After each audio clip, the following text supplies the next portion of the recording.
सूरत से बड़ी खबर। एनएसयूआई नेताओं पर खंडनी मांगने का गंभीर आरोप लगा है।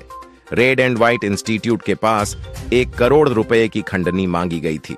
पुलिस के अनुसार मामले के समझौते के नाम पर 6,50,000 रुपए वसूले गए।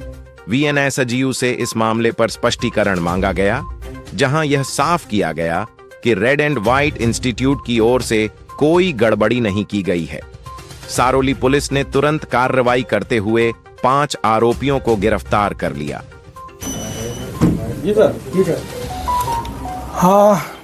સારોલી પોલીસ સ્ટેશનના હદ વિસ્તારની અંદર red and white multimedia education, creative design અને એટિકેટ ઇન્સ્ટિટ્યૂટ આવી 3 ઇન્સ્ટિટ્યૂટ આવેલી છે। તો આ ઇન્સ્ટિટ્યૂટની અંદર જે છે એ લોકો યુનિવર્સિટી સાથે કોલાબોરેશન કરીને યુનિવર્સિટીના અંદર જે લોકોના એડમિશન હોય એને ત્યાં ભણાવવાની પ્રવૃત્તિ કરતા હતા। તો એ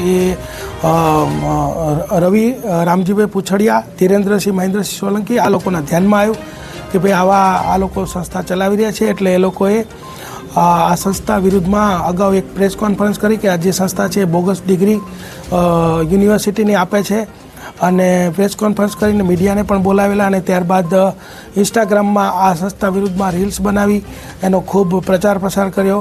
અને પછીથી એ લોકોને કીધું કે ભાઈ જો તમે અમને 1 કરોડ રૂપિયા નહીં આપો તો તમને 10 વર્ષથી વધુ સજાના ગુનામાં ફિટ કરી દઈશું, અને અમારે ખૂબ ઓળખાણ છે, અમારા વિવિધ લોકો સાથે ફોટા છે, એમ કરી અને એ લોકો પાસે 1 કરોડની ખંડણી માગી। ત્યારબાદ રકઝકને અંતે 60 લાખ રૂપિયા આપવાનું નક્કી થયું, અને 1,50,000 રૂપિયા અગાઉ એ લોકોએ બળજબરીથી કઢાવી લીધા, અને ત્યારબાદ 20/2/2025ના રોજ બીજા 5 લાખ જ્યારે લેવા આવ્યા હતા ત્યારે આ લોકો પકડાઈ ગયા। એમાં પકડાયેલા જે આરોપીઓ છે એના નામ છે રવિ રામજીભાઈ પૂછડિયા, પ્રીત ચાવડા, ધીરેન્દ્રસિંહ મહેન્દ્રસિંહ સોલંકી, મિતેશ ધીરુભાઈ અડિયા તથા તુષાર ગોપાલભાઈ મકવાણા।